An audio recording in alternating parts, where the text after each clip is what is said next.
être, être délivré et libéré. Aujourd'hui, on parle de l'onction, mais on parle aussi de ce que Dieu a fait à travers David. On va faire la continuité du résumé, en résumé, 1 Samuel 17. Mais avant, j'aimerais partager une merveilleuse chanson qui vraiment va préparer l'ambiance parce que l'Esprit de Dieu descend sur nous. L'Esprit de Dieu est avec nous. L'Esprit de Dieu va se poser sur chaque personne à l'écoute et qui vont être à l'écoute. L'Esprit de Dieu est là. L'Esprit de Dieu est là. Soyez bénis. Merci Seigneur.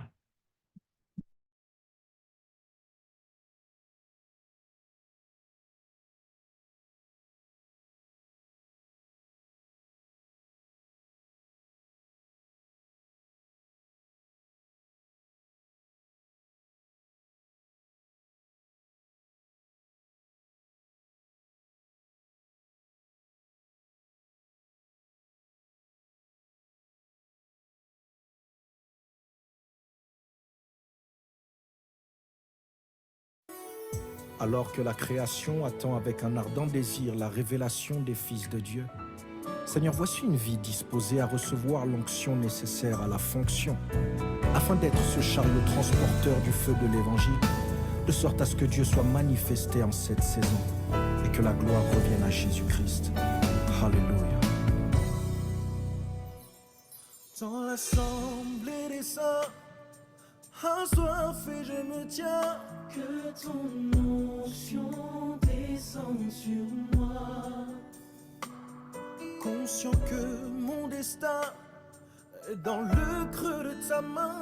Que ton onction descende sur moi. Sur moi et je suis disposé, assoiffé. Que ton onction descende sur moi. Sur moi et je suis disposé, assoiffé. Que ton onction descende sur moi. Sur moi et je suis disposé, assoiffé. Que ton onction descende sur moi. Sur moi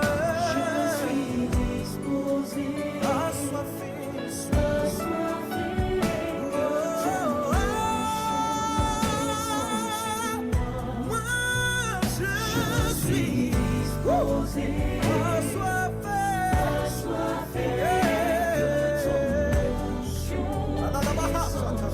Aujourd'hui, pas demain, je suis disposé, assoiffé, assoiffé.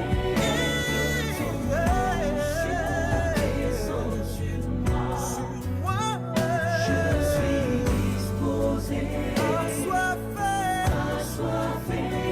Que ton onction descende sur moi. Pour les défis de ce temps, je suis disposé, assoiffé, assoiffé.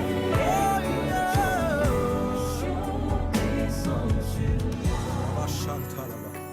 Père, aujourd'hui plus qu'hier, le monde doit savoir que le Dieu de la Bible n'est pas resté dans la Bible, mais qu'il est bel et bien vivant jusqu'à nos jours. Cette prière est mienne, mais aussi celle de toute cette génération. Père, libère ton onction sur nos vies. Fais de nous des ambassades ambulantes du ciel sur la terre, au travers de cette puissance tangible mais invisible, agissant en nous et par nous qui sommes visibles, à destination des visibles. Là où l'onction passe, le ciel prend place, et la puissance de l'ennemi trépasse. L'onction, l'escabeau divin, permettant à l'homme minable d'emprunter la taille de Dieu devant Goliath. L'onction, le passeport diplomatique, qui donne droit à des entrées illimitées dans le pays de l'irréalisable. L'onction, le correcteur qui efface le mot impossible du lexique de celui ou celle qui l'expérimente. L'onction, la main de Dieu. L'onction, la vitrine des cieux.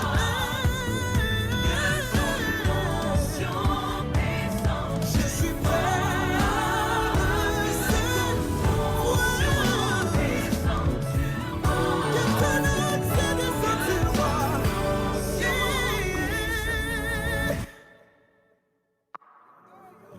si le badigado sate, li brushi me de vai de gede suka idega, em de drusi bele fai de shige, e brusu bele falashi.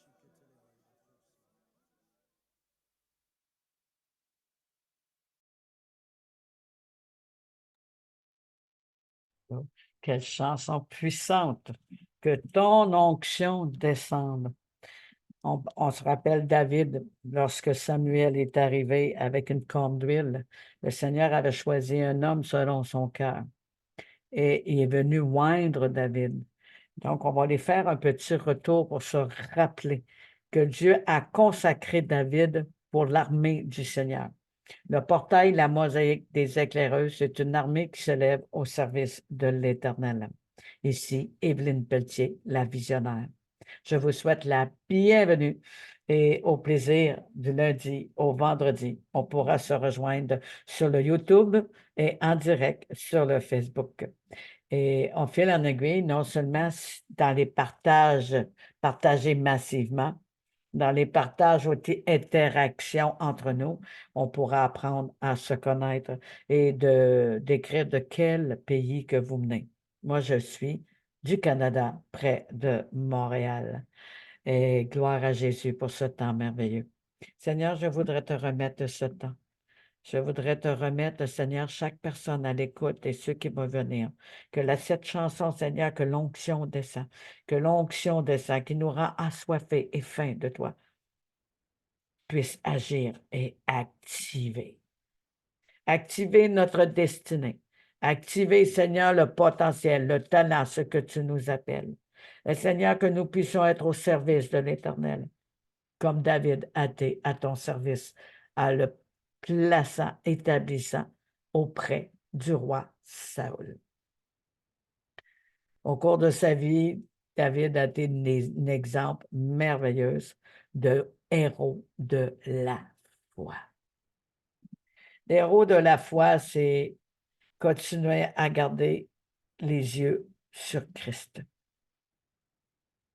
On sait que Jésus va agir. On ne doute pas. Et on peut avoir des petites failles, mais on sait qu'il est là près de nous. Quand il dit qu'il ne t'abandonnera pas, crois-le. Quand il dit qu'il est avec nous, n'ayez crainte, je suis là. 365 fois, il l'a dit à ses disciples, n'ayez pas peur, je suis là. Croyez-le. Sur parole, croyez Jésus. La foi vient de ce qu'on entend vient de la parole de Dieu. Elle ne vient pas des choses, des lois de ce monde ou des choses qui essayent de rôner, de prendre position pour améliorer. Mais s'ils n'ont pas Dieu dans leur vie, je suis désolé, ils prennent des mauvais choix, ils nous entraînent dans leurs mauvais choix. Mais Dieu est bon. Il rétablit toutes choses. Il amène les choses dans un ordre précis. Comme lui a dit, les choses arrivent, il ordonne, elles s'exécutent. Ce que Dieu met sur mon cœur et que je le dis, c'est comme sa bouche qui parle à travers moi. Et il accomplit tout ce qu'il dit, car sa parole ne revient pas à lui sans effet et accomplit parfaitement sa volonté. On va aller voir la dernière partie, on va revoir à la fin comment que a été choisi David. L'esprit s'est retiré de Saül et David reçut cette préparation d'onction. Et quand Samuel est arrivé, il commandait à Jessé, envoie-moi ton fils. David, celui qui garde les brebis. Celui qui garde les brebis. Mais je garde les brebis du Seigneur, chacun de nous. Je suis fier de garder les brebis du Seigneur. Alors Jessé prend un âne et charge dessus du pain, un outre de vin et un capri. Il la voit son fils David porter ses cadeaux à Saül. David arrive chez Saül. Et là, c'est qu'il commence à jouer de la cithare. Et à partir de là, l'Esprit du Seigneur vient. On continue cette histoire dans 1 Samuel maintenant. David combat contre Goliath. Les Philistins réunissent leur armée pour aller faire la guerre. Merci Seigneur, gloire à Jésus, pour aller faire la guerre. Donc, c'est à des temps de guerre, c'est à des temps d'adversité, c'est à des temps de combat. On a des combats à l'intérieur de nous, ça a l'air des fois d'un tremblement de terre. C'est des tempêtes inimaginables ou des combats intérieurs, puis on n'y arrive pas. On se sent seul, on se sent incompris. On en veut à tout le monde. Et réalisons ce que le Seigneur a dit au nom de Jésus. Les Philistins, gloire à Seigneur. Merci, mon Dieu. Merci, Papa. Ah, moi, le Seigneur, c'est mon Père merveilleux. Ils s'en vont à la guerre. Ils se rassemblent dans la ville de Soko en Juda. Ils installent leur camp à Éphé-Damin, entre Soko et Aséka. Saoul et l'armée de l'Éternel se rassemblent et s'installent dans la vallée de Térabinthe, puis ils se mettent en ordre de combat contre les Philistins. Térabinthe, c'est aussi des chaînes. C'est un arbre très puissant, très solide, très enraciné dans la parole. Bon, j'allais dire dans la parole, dans le champ. Mais nous devons être ces chaînes enracinées dans la parole de Dieu par l'Esprit de Dieu. Pas que l'Esprit de l'homme mêle toutes ces choses. Enracinés comme des chaînes dans la parole de Dieu. Il nous rend inébranlables, une foi inébranlable. Mais si on s'attache à des choses qui ne sont pas solides, à des choses qui amènent l'instabilité. Exemple, vous accotez après une échelle mal appuyée, l'échelle elle va tomber, vous allez tomber avec. Mais quand c'est bien appuyé, bien solide, vous êtes en sécurité, car Dieu est notre sécurité. Merci, Papa. Merci, Seigneur. Les Philistins sont sur la colline et les Israélites sur une vallée les sépare. Le soldat philistin quitte leur rang, il s'avance entre deux armées et cherche quelqu'un qui peut se battre contre lui. La vallée est séparée à deux. Il y a un côté les Philistins, un côté l'armée du roi Saoul. Et là, déjà Goliath, il est en combat. Déjà, Goliath est en guerre dans son cœur. Il est en guerre. Il veut éliminer, il veut détruire, il veut prendre la place. Il veut tout exterminer quiconque s'oppose.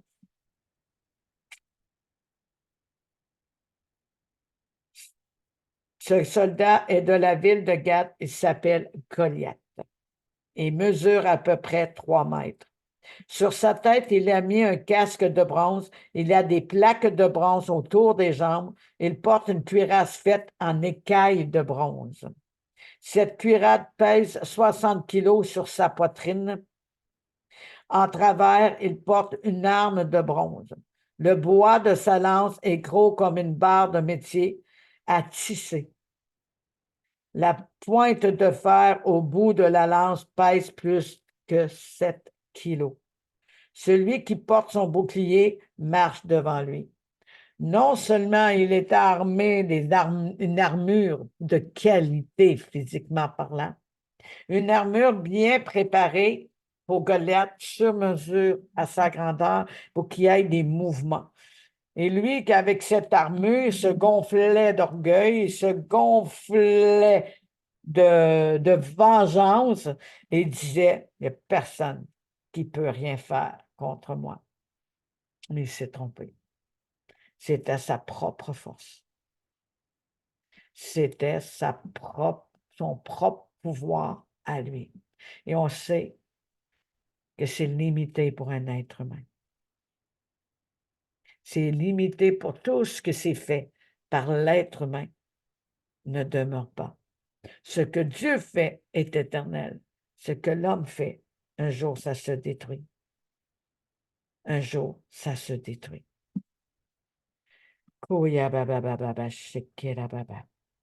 Goliath s'arrête et il crie aux soldats d'Israël.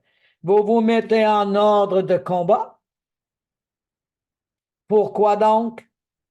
Je suis un Philistin et vous êtes les esclaves de Saül. Ah, déjà, il est Il les pointait. Vous êtes les esclaves de Saoul. Qu'est-ce que vous pensez que vous pouvez faire contre moi? Qui est-il, Saoul? Un simple roi. Il n'a même pas la force de me renverser. Il n'a même pas la force de m'abattre. Et vous êtes leur esclave. Vous ne pourrez jamais me vaincre. Vous êtes voués à votre perte. Oh, mais il n'a pas pensé. Ils n'ont pas pensé. Ils ne le savaient pas ce qui leur attendait. Dieu avait préparé David. Dieu avait préparé David, avait être un futur roi, mais il fallait qu'il soit établi auprès de Saoul pour pouvoir être sur place au moment décisif de leur destinée, de leur victoire dans ce plein combat. Ah, Seigneur. Choisissez parmi vous un homme pour lutter contre moi. J'imagine, il n'y a pas personne qui s'est présenté, certain. Hein? S'il arrive à me battre, s'il me tue, les Philistins deviendront vos esclaves. Mais si moi qui arrive à battre et si je le tue, c'est vous qui deviendra nos esclaves. Donc, une menace qui tua le roi Saoul pour que les autres deviennent les esclaves de Goliath.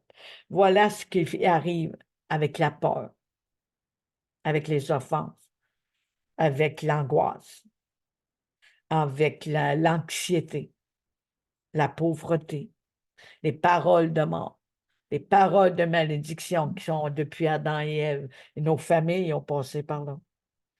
La violence conjugale, la violence faite envers les enfants, les paroles de mort. Et ça brise, ça fait du mal et on reste captif de ces paroles. On reste captif des choses du passé de nos familles. On essaye de s'en sortir. On le veut. On ne veut pas faire la même chose. On veut donner le meilleur. Mais comme ça a été dit à plusieurs reprises, on ne peut pas donner ce que nous n'avons pas reçu. Mais ce que nous avons reçu, nous pouvons le donner. Parce que si nous avons reçu ce que Dieu a pour nous, nous allons donner le meilleur de nous. Nous allons manifester le meilleur de nous. Parce que nous sommes à l'image de Christ. Mais si nous n'avons pas reçu Christ, nous allons donner selon nos pensées de cœur, à penser à bien faire, mais parfois, ça nuit, ça fait mal, puis on perd la paix. J'ai voulu vraiment l'aider, mais je n'ai pas pris la bonne décision. Combien de fois ça m'est arrivé? Je pensais à bien faire, mais je n'avais pas pris la bonne méthode. Je n'avais pas pris le temps d'écouter mes enfants comme il faut. Pourquoi tu pleures? Pourquoi tu as mal? Pourquoi si? Mais comme j'ai été élevée dans la violence, j'ai été élevée par des paroles méchantes. Ça m'arrivait des fois que je criais après mes enfants. J'ai demandé pardon. J'ai demandé pardon à ma fille et j'ai demandé pardon à mon garçon, que je n'ai pas toujours été la maman que j'aurais voulu être, mais par contre, je les ai toujours aimés. Je les aime plus aujourd'hui parce que je suis en paix et que je les vois vraiment à l'image de Christ.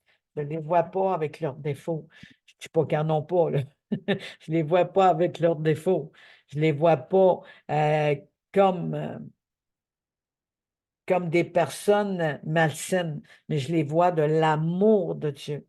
Car nous sommes la manifestation du fruit de l'amour de Dieu, l'amour qui surpasse toute connaissance. Donc, je les vois avec amour. Ça change les regards envers les autres, envers moi aussi. Et les personnes changent. Les personnes ont appris, ils ont appris à m'aimer parce que je n'étais pas chrétienne. Je croyais catholique, je croyais en Dieu.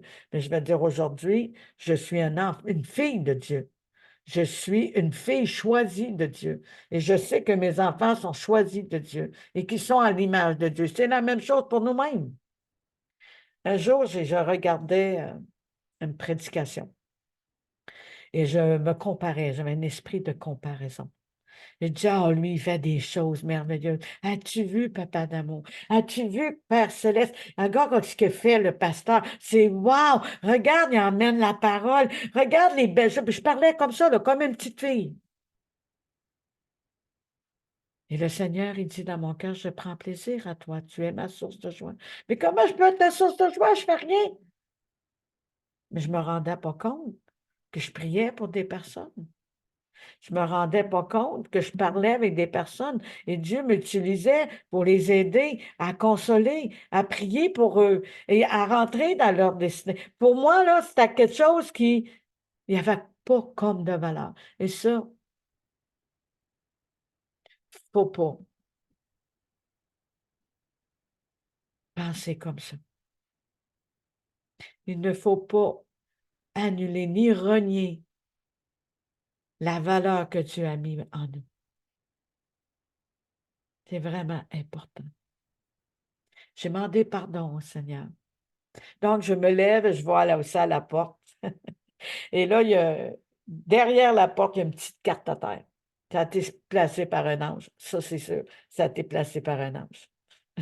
Et là, moi, je vois la carte, je rouvre la porte, je prends la petite carte sur le même côté. Et savez-vous ce qui était écrit sur la petite carte? Tu sais-tu que tu es formidable? Moi, 2 minutes avant, m'attaquais, je me diminuais parce que je trouvais ce que je faisais n'était pas valable comparé à un pasteur, comparé à un prophète, comparé à ceux qui sont rendus vraiment établis dans leur ministère. Et le Seigneur qui me dit que je suis sa source de choix et qui prend plaisir en moi et qui vient sceller ceci. Tu sais-tu que tu es formidable? J'ai pleuré à pleurer. J'ai dit, moi, je suis formidable. Oui, tu es ma source de joie. Oh, merci. Je m'en vais devant le miroir et je me parle. Mon âme, tu sais-tu que tu es formidable. Il est écrit que nous sommes formidables. Je le crois que je suis formidable. Et là, les larmes de joie, de restauration venaient sur mon cœur pour me rappeler que dans le psaume, je pense que c'est le psaume 134, désolé, je vais essayer de le trouver, et ce qui disait que mon âme reconnaît que les œuvres de Dieu sont admirables. Les œuvres de Dieu sont admirables. Mais nos pensées peuvent être notre pire ennemi. Voyez Goliath, comment il a attaqué l'armée du roi Saoul. Et vous avez rappelé ce qu'il a dit de David, un homme de grande valeur. Ça fait changement avec les paroles de Goliath.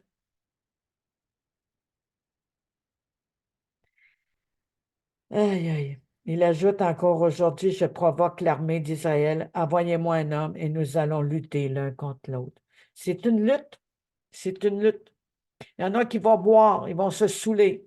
Il y en a qui vont se droguer. Il y en a qui vont venir des dépendances dans les jeux. Il y en a, c'est des dépendances affectives. Il y en a, c'est la pornographie. Il y en a, c'est la magie. Il y en a qui vont essayer d'aller chercher une puissance pour se montrer fort comme moi j'étais avant. Il y en a de se flageller. Il y en a, c'est de se battre. Il y en a, c'est de se venger du mal qu'on souffre. Puis ils se sont dit, il n'y a pas personne qui va me toucher. Comme je pensais d'une manière avant. Sont tous des Goliaths. Il y en a d'autres qui vont rejeter leur père, vont le mettre de côté parce qu'ils l'ont fait pitié. J'apprécie pas ça, là, qu'un père ou une mère abuse de leurs enfants, qui font du mal à leurs enfants, qui leur crient après c'est mal, mais eux aussi sont sous l'emprise du Goliath. Eux aussi sont l'emprise de leur souffrance du passé, à cause de la désobéissance d'Adam et Ève. Eux aussi ont besoin d'être aimés. Ils ne peuvent pas donner ce qu'ils n'ont pas reçu. Aimez votre père. Aimez votre mère. Pardonnez-leur. Pardonnez-leur. Qui suis-je, moi, pour conseiller ça? Je peux vous dire, j'ai pardonné à mon père. Plusieurs témoignages des héros de la foi ont pardonné à leur père qui les maltraitait, qui ont subi l'inceste, ont subi des violences abominables, et puis ils ont donné leur vie à Jésus, ont pardonné à leur père. Il y a des témoignages tellement puissants. Une femme, une jeune femme, elle avait à peu près 9 ans dans le temps-là. Sa mère, elle ne pouvait pas l'aider. Et même, je pense qu'elle était au courant. Son père l'a violée 200 fois avec le beau-père. Mon oncle, pardon. le mononcle et son père. L'a violé au-dessus de 200 fois. A donné sa vie à Jésus et le Seigneur l'a préparé à pardonner son père. Non seulement elle a pardonné, mais il est venu donner sa vie à Jésus. Aujourd'hui, il est un grand pasteur international. Vraiment international. Si vous voulez savoir c'est qui, écrivez-moi dans le privé, que ce soit sur Facebook, que ce soit sur YouTube. Ça va me faire plaisir d'envoyer le témoignage de cette grande dame de Dieu, qui est pour moi une source d'inspiration. Oui. Merci Seigneur. Quand Saoul et toute l'armée d'Israël attendent ce que Goliath dit, ils sont paralysés par la peur. Ma mère, elle avait peur des orages et des éclairs. S'il y avait vraiment le temps, se couvert déjà, s'imaginait au pire. Déjà, elle était en position, ça y est, la foudre va nous frapper.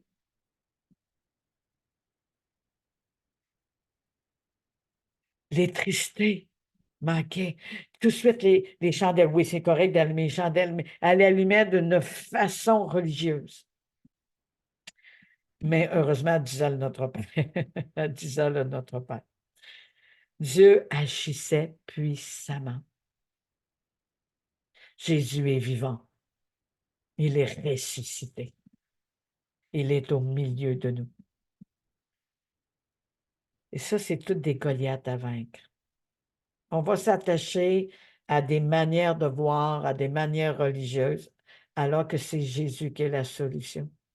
Alors que c'est Jésus qui était à la croix, qui s'est donné pour nous. Jésus est vivant. Quelles que soient les personnes qu'on aime, sont décédées, sont décédées. Jésus seul est vivant, il est notre Rédempteur. Jésus seul est vivant. Celui qui était sur la croix, le bandit, qui dit, pense à moi aujourd'hui, ne m'oublie pas. J'ai dit, aujourd'hui même, tu seras avec moi dans les cieux. Il a eu besoin de Jésus pour aller là. S'il aurait pensé que lui, par la mort, il aurait pu monter au ciel, il ne l'aura pas demandé. Il l'a demandé parce qu'il savait que c'est Jésus qui pouvait le sauver. Il savait que Jésus seul pouvait le délivrer et le ressusciter. Mais chaque des personnes sur cette terre meurt, des personnes chères à nos cœurs. On va penser, des fois, on va parler avec eux. Alors que c'est même pas à eux qu'on parle, c'est l'ennemi, c'est le diable, il peut se faire passer pour qui veut, même dans un rêve. Il faut faire attention. Ce truand a reconnu Jésus, a vu en lui la possibilité d'être ressuscité. Il y a eu la révélation du Saint-Esprit. Il y a eu la révélation en reconnaissant Jésus. Ses yeux se sont ouverts. Le voile a été déchiré par Jésus. Et à partir de là, Jésus, aujourd'hui même, tu seras avec moi dans les cieux. Donc, son âme, son esprit est monté avec Jésus. Il l'a confessé. Mais attendez pas à la dernière minute. Ce n'est pas tous les privilèges-là qu'on a. Je remercie le Seigneur. Comment de fois qu'on a prié pour des personnes limite à la dernière minute en train de mourir. Ils se mouraient. Ils n'étaient même pas capables de parler, ils étaient sous médication. Et je priais pour cette personne au téléphone, mon frère. Mon frère qui était à 9 heures de route de moi. Au téléphone. J'ai chanté combien Dieu est grand. Il m'a écouté. Et j'ai dit à lui, j'ai demandé pardon pour des choses que lui, dans sa tête, j'étais pas correct parce que j'avais pas la même façon de penser que lui, parce qu'il était pris avec ses Goliaths. J'ai dit, pardonne-moi, et je te pardonne, mon frère, en disant son prénom. Et j'ai dit, Jésus t'aime. Crois qu'il est le Fils de Dieu. Tout ce que tu as à dire, c'est oui dans ton cœur. Et je sentais dans l'esprit qui disait oui. Et tout d'un coup, je me mets à chanter. Combien Dieu est grand, chantons-le combien Dieu est grand, et tous verront combien Dieu est grand. Je sens mon frère touché, aimé de Dieu. Je raccroche. Un petit peu plus tard, je rappelle et je dis à lui, j'ai dit, tu veux-tu reconnaître Jésus comme ton sauveur? Si je t'emmène dans ton cœur. Et tout d'un coup, je suis saisie du Saint-Esprit, la compassion du Saint-Esprit, qu'il est en train de le confesser dans son cœur.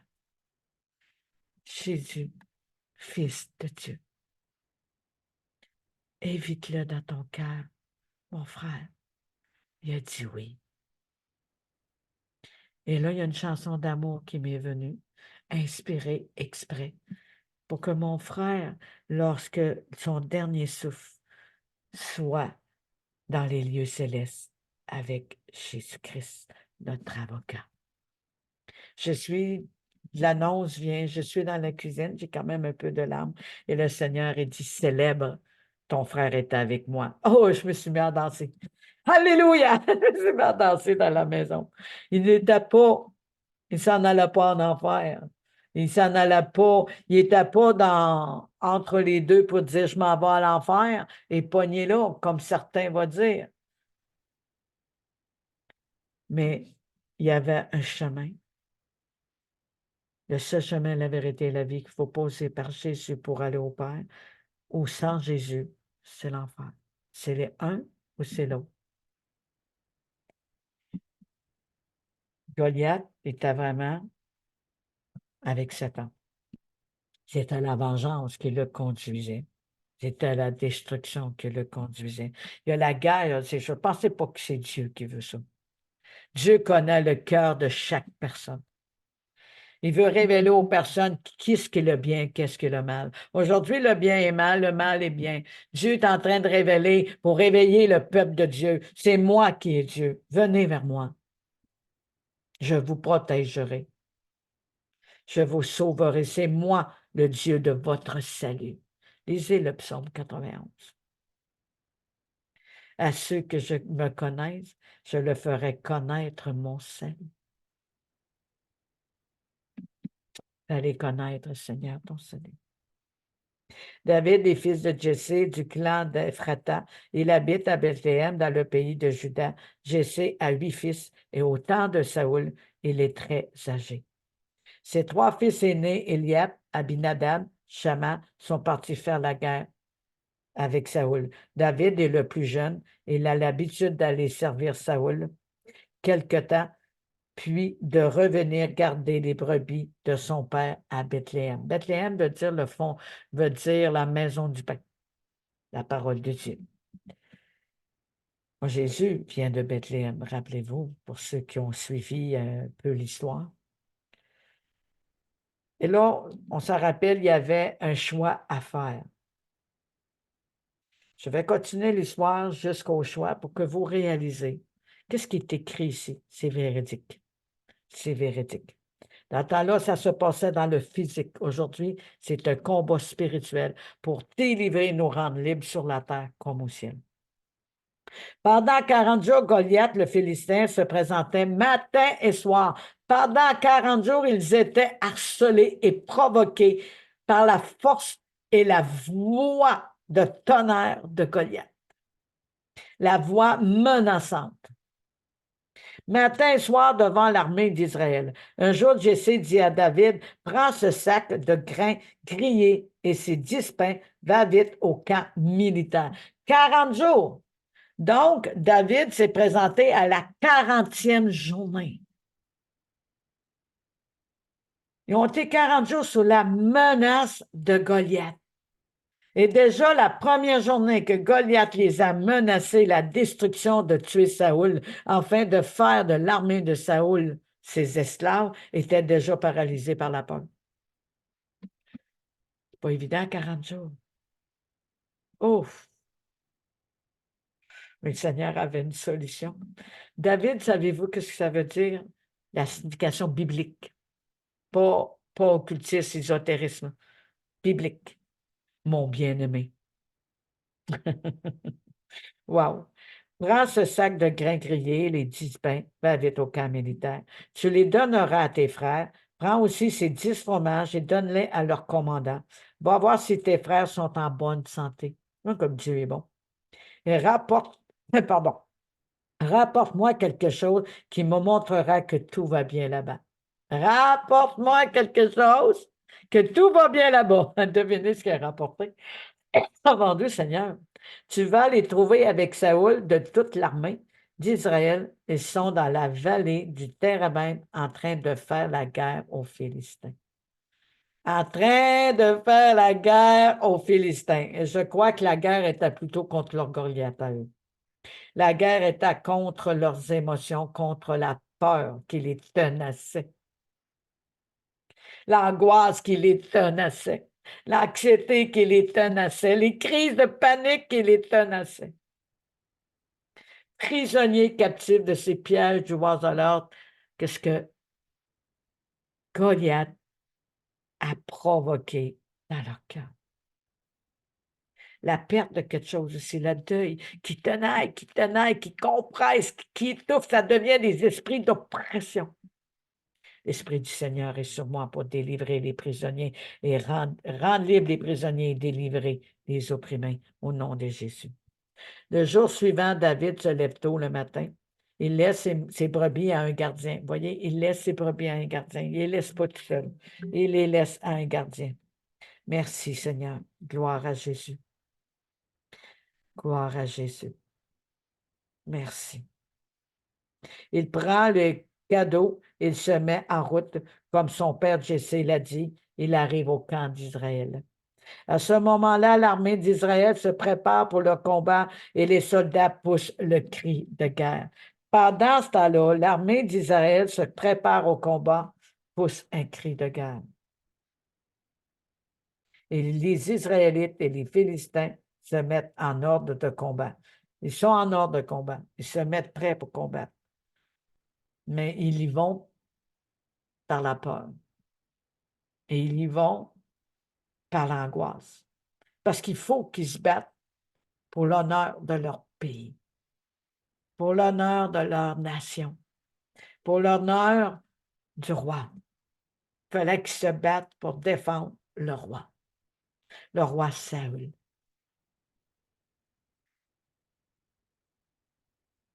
C'était des personnes braves et courageuses. Mais en dernier, ils sont quasiment ramassés en miettes. Mais ils se sont pourtant levés. Les Israélites et les Philistins se mettent en ordre de combat. David laisse ses cadeaux près du gardien des bagages. Il court vers les soldats quand il trouve ses frères et leur demande s'ils sont en bonne santé. Il n'a pas arrivé à combrer, David. Il a remis ça au gardien des bagages. Occupe-toi de ça. Et là, lui, il est parti voir ses frères pour voir s'ils sont en bonne santé. Il n'y avait rien de malsain dans sa question.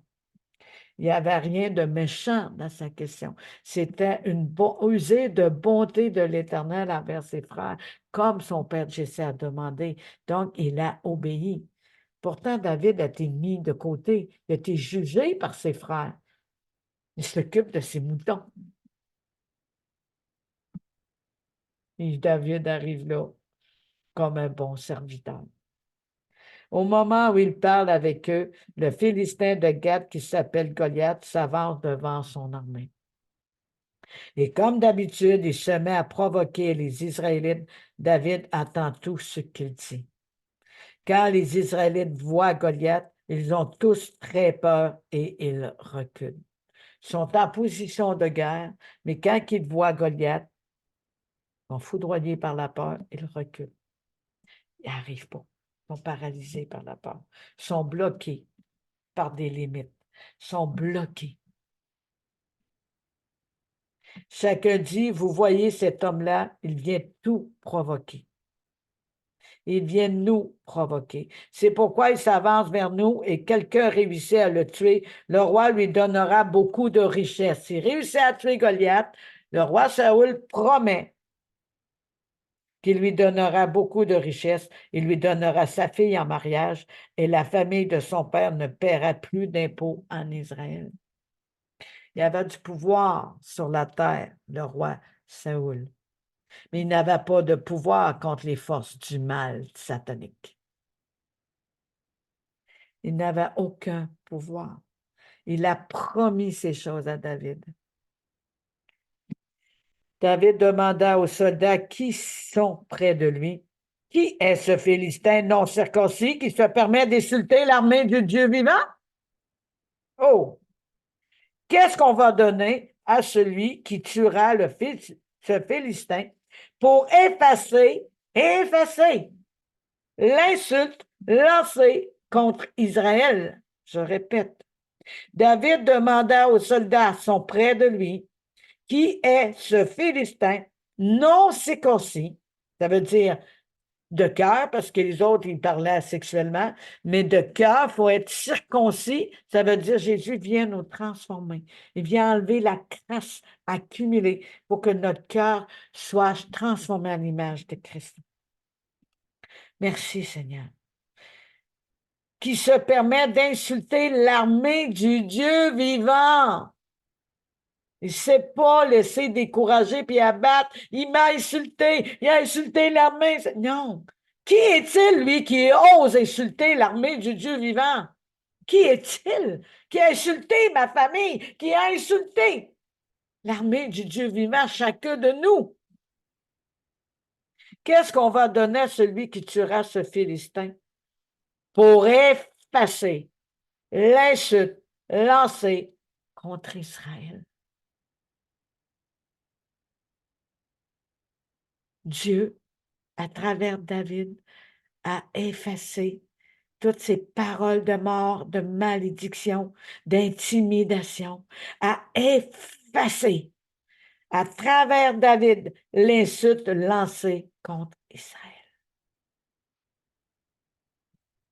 Les soldats redisent à David tout ce que le roi donnera à cet homme-là, mais Eliab, son frère aîné, attend ce que David demande aux soldats, alors il se fâche, il dit à David, intimidation de sa famille, comme moi j'ai vécu de l'intimidation à travers mes frères, plusieurs de mes frères. Il se fâche, il dit à David, pourquoi est-ce que tu es venu ici? À qui est-ce que tu as laissé ton petit troupeau dans le désert? Le troupeau dans le désert, il n'y a pas grand manger, hein? Voyez comment il se moque de David. Il ne savait pas que David est envoyé de Dieu pour les sauver, pour tuer Goliath et y couper la tête. Ils n'ont jamais pensé que le petit David rejeté, le petit David que tu as mis de côté, le petit David que tu as jugé, qui a vécu de l'intimidation, pendant ce temps-là, Dieu préparait. Il préparait David au combat. Si David aura regardé à l'intimidation, si David aura regardé à la peur, s'il aura regardé à ce que ses frères l'ont traité, il aura dit qu'il s'arrange avec ses troubles. Mais non. Il savait qu'il était choisi de Dieu, puis que c'était un grand privilège. Comme moi, j'ai été choisi pour défendre ma mère, qui était menacée par mon père et mes frères. Je prenais la défense. Vous vous rappelez, j'ai dit à ma poteau de famille, puis je n'avais aucune idée de ce que je disais. Ça, c'est le 11 mars, pour ceux qui ne l'ont pas écouté. J'ai pris la défense de ma mère. Je n'étais pas chrétienne, j'aurais pu prendre un bon ton pour fesser quiconque faisait du mal à ma mère. Un jour, ma mère m'appelle en panique. J'avais 18 ans, je crois. Oui, j'avais 19 ans, j'étais mariée. J'étais sur le bord d'avoir mon garçon, d'être enceinte pour avoir mon garçon. Donc, elle m'appelle en panique. Elle dit, un tel frère vient, il est sous. Elle dit, j'ai peur. Fait que je m'en vais là. Elle reste au 3e étage. Je suis dans la maison. Il arrive sous. Et je vous dispense de ce qu'il disait contre maman. Il est arrivé avec des menaces d'intimidation. Et lui aussi, c'est le résultat de la haine qu'il y avait dans la famille. Il n'est pas venu au monde comme ça. Dieu ne nous a pas créés dans la haine. Nous sommes le fruit, la manifestation du fruit de son amour. C'est nos choix de génération, qu'est-ce qui arrive et qu'on continue à propager comme un virus. Alors, il rentre dans la maison, bien sous, avec des paroles méchantes et destructives. Il y a une caisse de pierre flambant neuve de 24. Je dis à lui, sors. Il dit non. Je sors, c'est moi qui te sors. Lui, il s'entendait que j'allais le bourrasser. Un homme sous, là, il a de la misère à marcher. Puis il se passe plus fort que l'autre qui est à jeun. Il se passe plus fort que l'autre en shake, donc. Je le voyais faire ça. Et moi, je ne voulais pas me battre avec lui, là. Et que je le laisse dans sa menotte, je prends la caisse de bière. Pour lui, c'est un trésor, la caisse de bière. C'est un trésor pour lui. On est au 3e étage. Je rouvre la porte, je prends sa caisse de bière pour la pitcher en bas du 3e étage. Et lui arrive, non, non, non, non. Il dit, jette pas, jette pas. Je dis, regarde, si tu reviens ici dessous, et si tu reviens avec ta caisse de bière, j'ai dit, attends-toi à des représailles. Il est parti. Il n'est jamais revenu sous. Il n'est jamais revenu avec la caisse de bière. À partir de ce temps-là, maman était en paix. Mais c'était à la manière humaine, mais Dieu était avec moi parce qu'il m'avait déjà choisi. Et j'étais pas. J'avais des petits battements de crainte dans mon cœur, puis je ne savais pas comment que lui a réagi. Il aurait pu me sauter dessus. Là. Il n'était pas. Comment je pourrais dire? Ça aurait pu arriver parce que lui-même, il était violent. OK? Donc, merci Seigneur. Merci mon Dieu.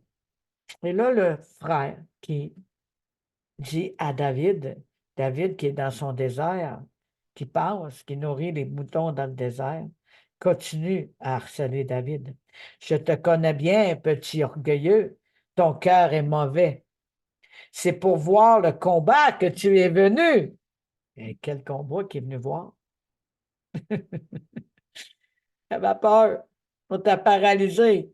Il avançait pour se battre pour eux. Je compatis, Seigneur. Ils ont besoin d'aide. Je compatis pour ces personnes-là. Dieu de miséricorde, je les porte devant ton trône de grâce, afin que tu fasses grâce et miséricorde. Tu leur portes secours et tu rencontres chacun de leurs besoins, comme tu as fait pour l'armée d'Israël. C'est pour voir le combat que tu es venu. Les autres ont reculé par la peur. Voyez l'orgueil. Le pouvoir de se monter, d'essayer de s'encourager. Tu es venu voir le combat, hein? Soit d'un bord, ou soit l'autre bord pour rire de nous, pour nous harceler, nous intimider. Qu'est-ce que tu es venu faire, David? Et David n'avait rien de méchant. David lui répond, qu'ai-je fait de mal? J'ai simplement posé une question. Est-ce que vous êtes à santé? Et ensuite, il a demandé c'est quoi qu'il recevait comme bénédiction. David tourne le dos. Il ne s'est pas arrêté ce que l'autre a dit pour se justifier pourquoi il est là. Mon père m'a dit d'emmener des cadeaux que j'ai laissés au bagagiste. Il ne s'est pas justifié. Il ne s'est pas arrêté pour se justifier de ce qu'il fait là. Il s'est tout simplement tourné le dos. Tourner le dos à son frère et pose la même question à un autre soldat. Il répète cette question à d'autres soldats. Chacun lui donne la même réponse. Combien d'entre nous, on se justifie pour se donner du courage, pour se donner une raison d'être, alors que des fois, ça ne devrait pas nous atteindre. Ça m'est arrivé une couple de fois, j'avais été là pour une telle situation donnée, mais je me sentais tellement jugée. Je me sentais tellement pas ma place que je me suis justifiée. En me justifiant, j'ai compté de m'entrer. Oui, j'avais été là pour une raison, mais je n'avais pas besoin de me défendre. J'avais juste à dire, n'ai-je pas droit de venir vous apporter ceci? Ai-je pas droit d'être dans cette école? Je vais à la même école que vous. Au lieu de ça, je me justifiais à cause de la peur, à cause de l'intimidation. Les autres ils ont été intimidés par Goliath. Fait que c'est qu'est-ce qui est arrivé? L'esprit d'intimidation qui était sur eux est venu intimider David. Mais David ne s'est pas laissé intimider. Il a tourné le dos à ses ennemis. En voulant dire, ah, il est parti. Il était là pour faire la volonté de Dieu. Il n'y avait pas de temps à perdre. Avec les chicanes, avec les troubles. Lui, il est là pour une raison spécifique, s'occuper de ses frères et des commandants de la troupe. Son père lui avait demandé d'apporter des cadeaux à l'armée et au commandant. Et c'est ça qu'il voulait. Il ne s'est pas laissé dévier de son territoire. Tout le monde entend parler des questions posées par David. Le roi Saül lui-même apprend cela. Il fit tout de suite venir David. Celui-ci dit au roi, personne ne doit se décourager à cause de ce Philistin. Il dit au roi, personne ne doit se décourager à cause du Philistin. Les autres ont une grande armée, mais ils ont pris par les prisonniers, ils sont pris par des esprits de peur, d'intimidation. J'ai mal. J'ai mal pour eux. J'ai mal pour tous ceux qui sont sous l'emprise de l'intimidation, qui sont sous l'emprise de la peur et de l'angoisse. C'est vraiment, ça fait mal. Ça fait mal. Mais David était la solution. Non seulement il l'effaçait, mais le Seigneur se servait de David. Personne ne doit avoir peur.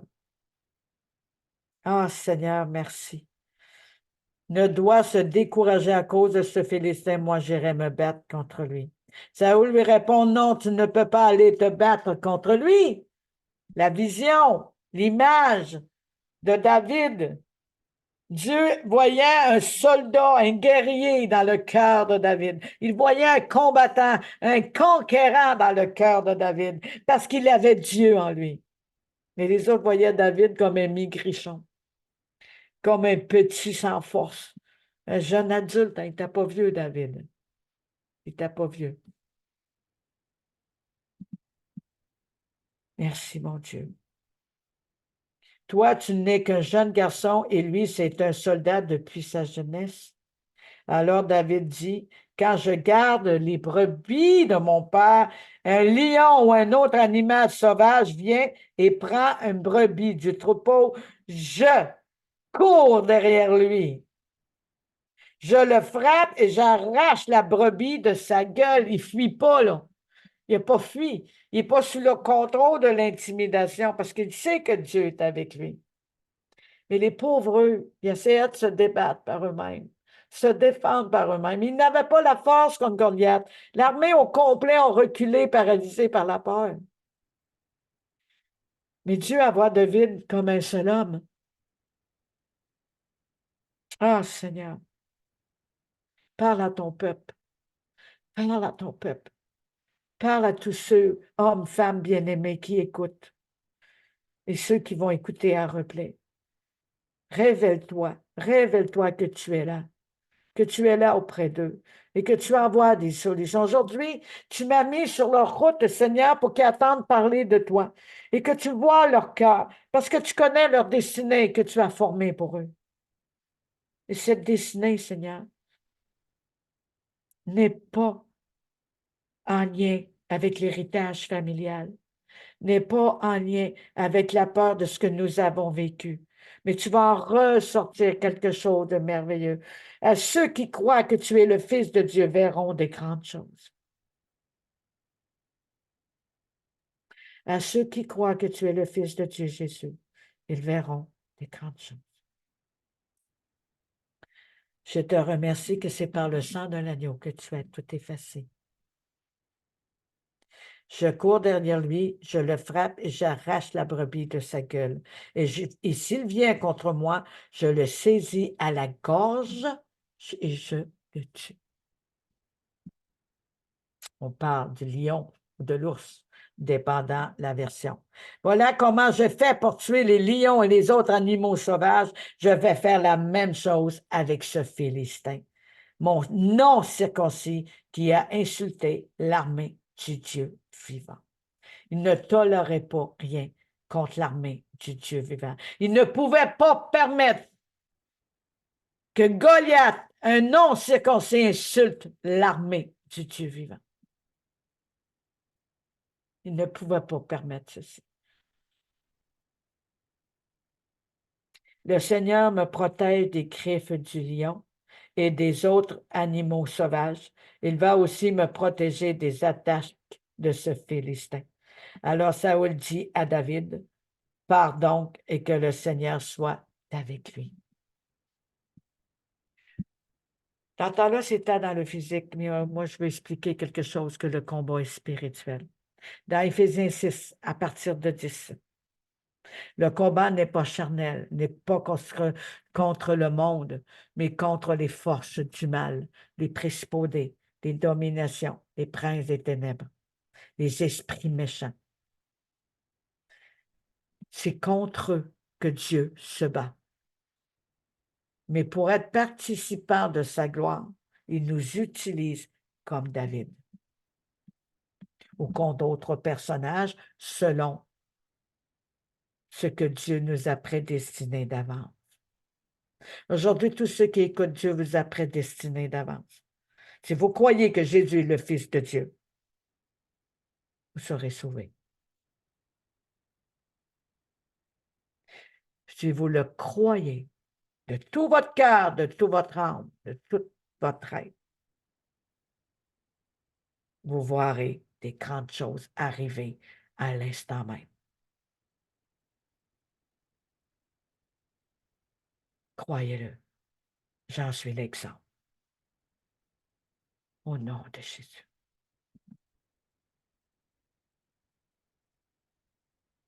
Je te rappelle, au début de la semaine, j'avais parlé que Saül avait revêtu David de son armure, alors que David n'était pas capable de bouger avec ça.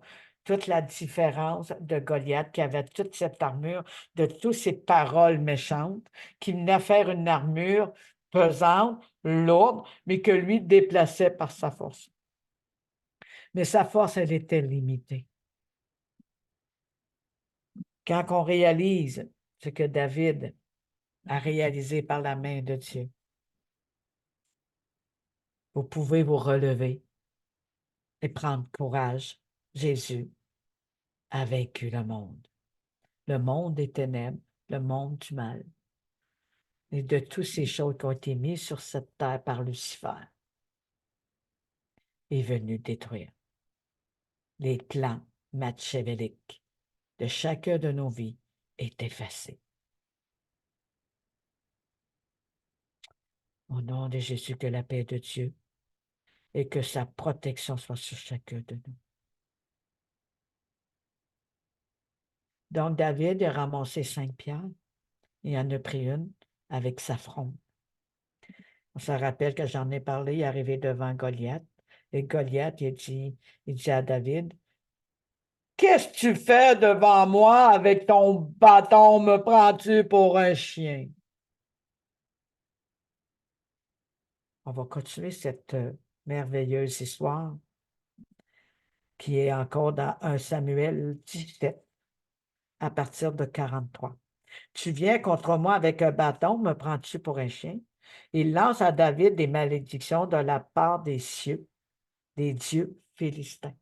Les dieux philistins, ce sont les forces du mal que j'ai nommées. Et c'est contre eux qu'il faut se battre, spirituellement parlant, et non physiquement. On battra de l'air, on ne sera même pas capable de rien faire. Spirituellement. Quand nous avons Christ dans notre cœur, il dit, priez mon Père à mon nom, je le ferai. C'est au nom de Jésus. Lorsqu'il dit, sa parole est une épée tranchante, c'est la parole de Dieu qui combat pour nous. C'est par la parole de Dieu que Dieu nous a créés. C'est par la parole de sa bouche qui a créé le ciel et la terre, qui a créé nous, les humains. C'est par sa parole. Sa parole, elle donne la vie. La parole de Satan, c'est la mort. Le péché, c'est la mort de l'âme.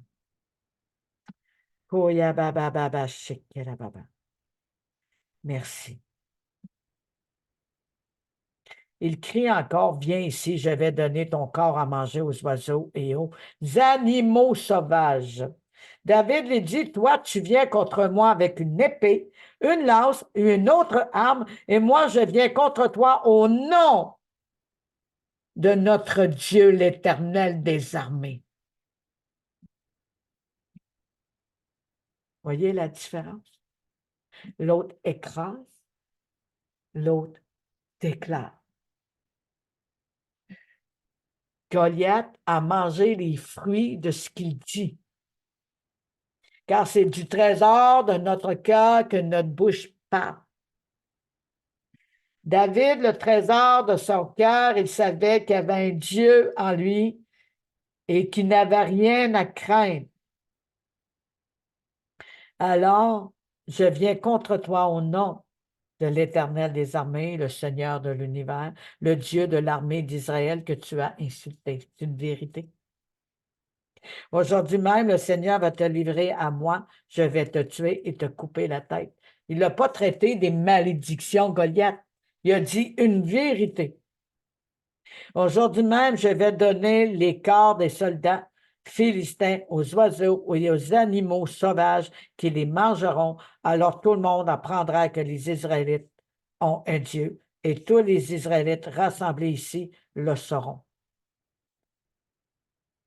De là, la première phrase que David a dit devant l'armée de Saoul, je vais l'effacer de la surface de la terre. C'est pas juste Goliath qui a détruit. C'est l'armée de Goliath. L'armée de Goliath correspond à l'intimidation, la peur, l'angoisse, l'anxiété, les menaces, les paroles de mort, les paroles d'intimidation, les paroles qui nous écrasent nous-mêmes. On croit ce que les autres ont dit et ensuite on le transmet par le sang, parce que quand on porte un enfant, c'est par le sang. Et même notre salive est comme un poison. Notre bouche est faite pour bénir et non pour maudire.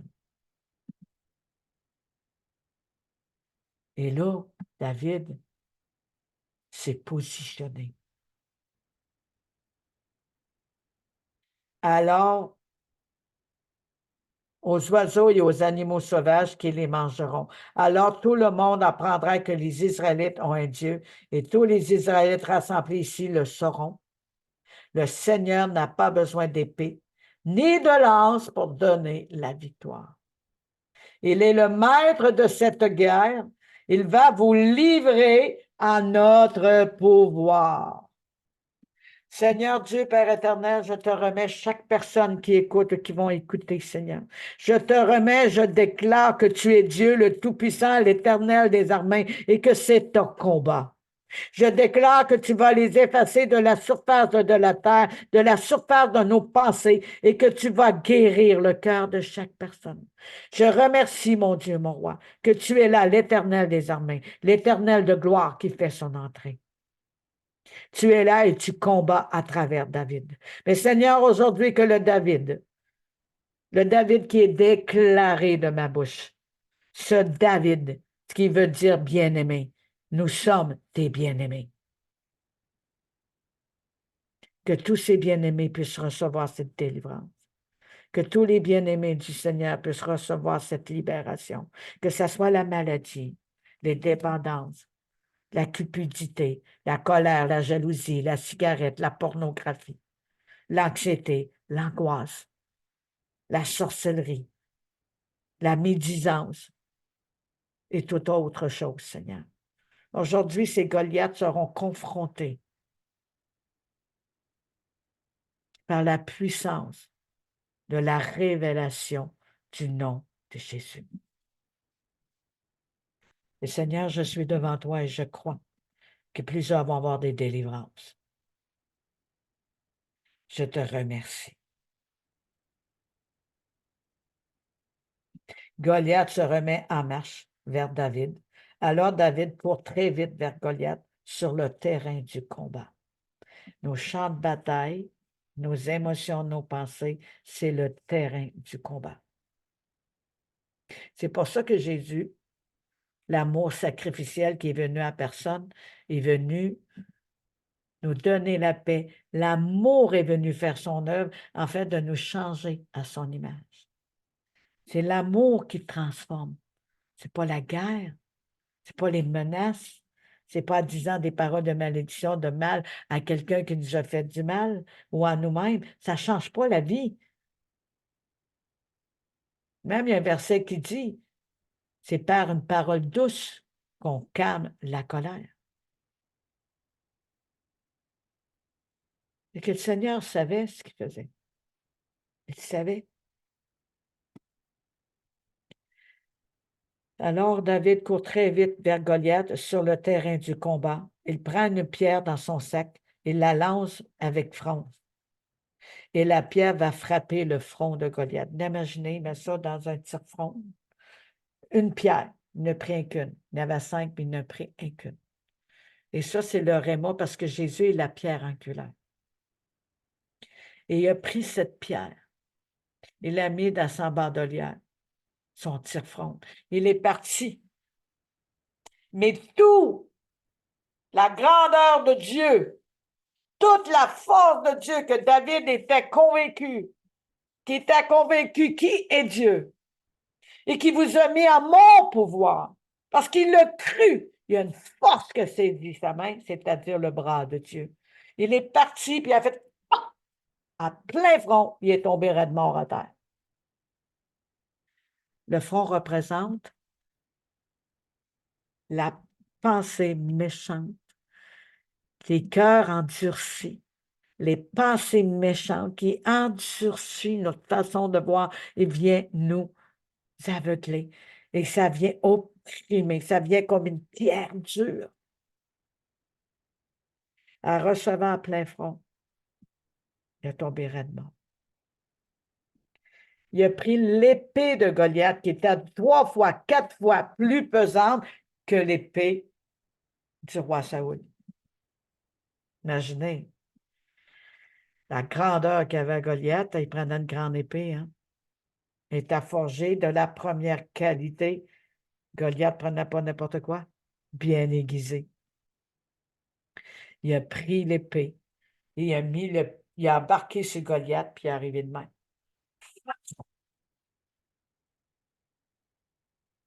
Oh, oh, merci Seigneur.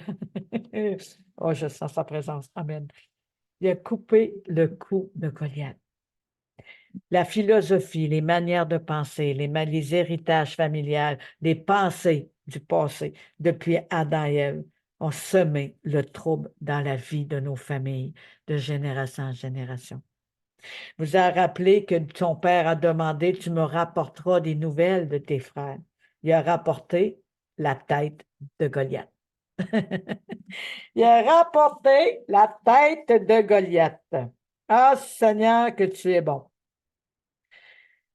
Pour continuer cette histoire, lorsque David a coupé la tête de Goliath, il a exterminé toute l'armée des Philistins. Il n'a pas resté un. Il les a toutes exterminés. Puis les Israélites arrêtent de poursuivre les Philistins. Ils reviennent piler leur camp. David prend la tête de Goliath et l'emporte à Jérusalem. Il met les armes du Philistin dans sa tente. Fait qu'il y avait l'épée de Goliath avec lui. Merci Seigneur. Saül a vu David partir pour combattre Goliath. À ce moment-là, il dit à Abner, le chef de son armée, Abner, ce garçon est le fils de qui? Abner a répondu, je n'en sais rien du tout, mon roi. Lui, il ne savait pas que David travaillait déjà pour lui. Il ne savait pas que David était celui qui jouait de la cithare pour qu'il puisse avoir l'esprit de paix. Parce qu'il n'a pas réalisé, il n'a pas fait le lien. Et il y en a un jeune homme aussi fort. Ça dépassait sa pensée.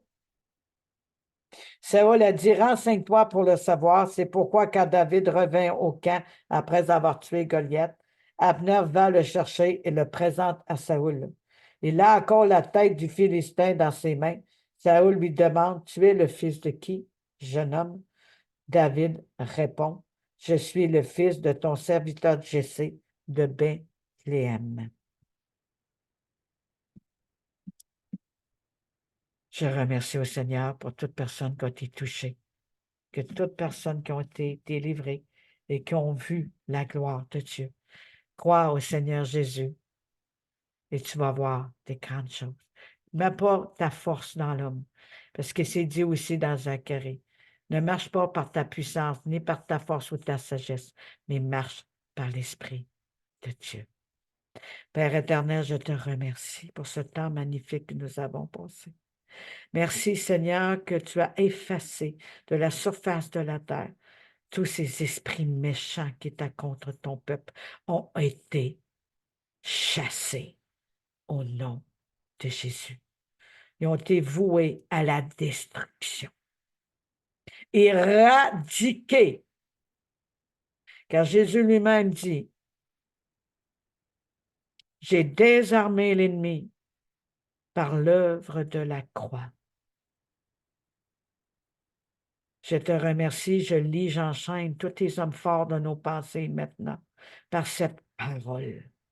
Vous êtes désarmés une fois pour toutes par l'œuvre de la croix. Aucune forteresse ne peut tenir maintenant. Elle s'écroule au nom de Jésus. Et Seigneur,